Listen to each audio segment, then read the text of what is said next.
वो है मोहम्मद गौरी के अटैक्स, यानी कि आक्रमण मोहम्मद गौरी के द्वारा किए गए हैं। सबसे पहला आक्रमण 1175 एडी यानी ईसा पूर्व में हुआ था और ये मुल्तान के अंदर किया गया था। मुल्तान एक जगह है जो कि इस समय वर्तमान में पाकिस्तान के अंदर आती है। मुल्तान के अंदर ये आक्रमण किया गया था और उस समय मुल्तान में जो राज करता था उसका नाम था कसमाथी मुस्लिम। कसमाथी मुस्लिम के साथ युद्ध हुआ था जहाँ पर मोहम्मद गौरी जीत जाता है। फिर इसने भारत के अंदर अपना पहला आक्रमण किया था 1178 एडी में, ईसा पूर्व में। ये भारत के अंदर इसका अटैक था, जिसे दूसरा अटैक भी कहा जाता है। इसका दूसरा अटैक, लेकिन भारत के अंदर इसका पहला अटैक था 1178 के अंदर, 1178 एडी के अंदर। और उस समय ये आक्रमण गुजरात के अंदर किया गया था। गुजरात में पाटन नाम की एक जगह, वहाँ पर उस समय जो राजा राज करते थे वो बहुत कम उम्र के राजा थे जिनका नाम था भीम दुत्य। तो उनकी देख रेख उनकी माता जी करती थी, नायिका देवी।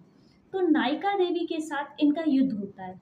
नायिका देवी बड़ी ही चालाकी से मोहम्मद गौरी को समझौता करने के बहाने माउंट आबू की पहाड़ी पे बुलाती है। और वो पहाड़ियों का स्ट्रक्चर ऐसा था कि सेना एक तरफ से आ सकती थी, लेकिन भागना सेना के लिए इतना आसान नहीं होता।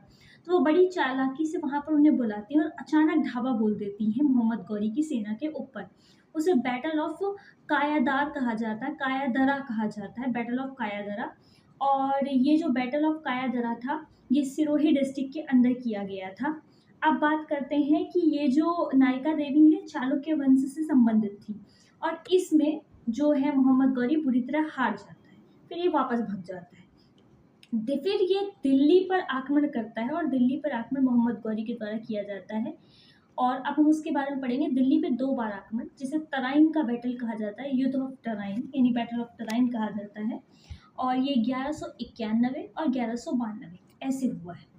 मोहम्मद गौरी द्वारा दिल्ली पर आक्रमण जब किया गया था तो 12वीं शताब्दी के अंत में भारत की स्थिति, उस समय दिल्ली को दलिका कहा जाता था। ठीक है, उस समय भारत की जो स्थिति थी उस समय दिल्ली को दलिका कहा जाता था। और अब मैं बात कर लेती हूँ कि देखिए सबसे पहले उस समय अजमेर की मैं बात करूँ। अजमेर के अंदर एक रूलर थे जिनका नाम था सोमेश्वर चौहान।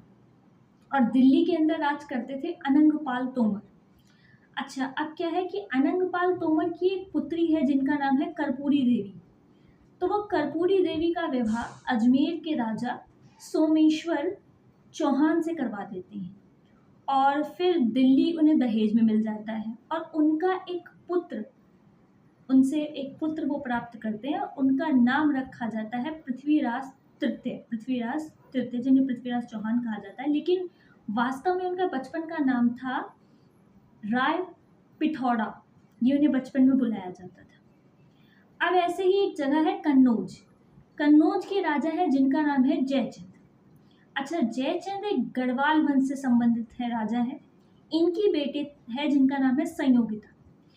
अब संयोगिता का प्रेम चलता है पृथ्वीराज तृतीय के साथ। वो उन्हें इतना पसंद करती हैं कि वो उन्हीं से शादी करने के बारे में सोचती हैं। और अब मैं पृथ्वीराज चौहान के बारे में बताऊं कि उनके 2 दरबारी कवि हैं। एक है अनिरुद्ध जो कि एक पेंटर है जो अच्छी चित्र बनाते हैं, और एक है चंद्र बरदायु जो एक कवि है। अच्छा, संयोगिता का अब क्या है कि जयचंद दुश्मन है पृथ्वीराज चौहान का, क्योंकि जो पृथ्वीराज चौहान की माँ है कर्पूरी देवी, जयचंद कभी उनसे विवाह करना चाहता था लेकिन उनसे विवाह कर नहीं पाया था। तो इसी वजह से वो एक गुस्से में रहता था हमेशा, उसको मतलब चौहान पसंद नहीं थे। और अब उसकी बेटी भी ये करने लगी। भाई, उसने सबसे पहले अपनी बेटी का विवाह स्वयंवर रचाया था।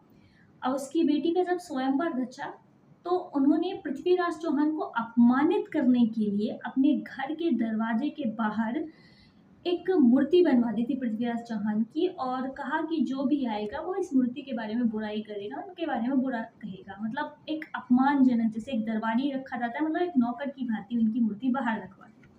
स्वयंवर में एक से बढ़ के एक राजा आए।